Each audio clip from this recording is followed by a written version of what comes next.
कधी विचार केलाय तुम्ही? एक फूल कुठलंही घ्या, कसं काय त्याचं एका दिवसाचं आयुष्य पूर्णपणे मनसोक्त जगतो.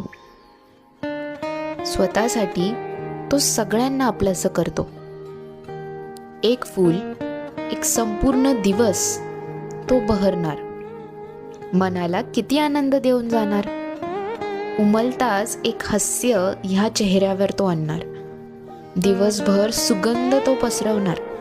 कुठलीही आशा न बाळगता ते टवटवीत फुलून दिसणार.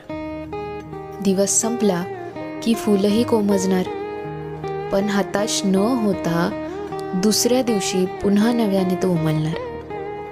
कळत नकळत आपल्या अवतीभोवती आलेली ही पॉझिटिव्हिटी आपल्याला पुन्हा नव्याने नव्या जोमाने काम करायची ऊर्जा देऊन जाते.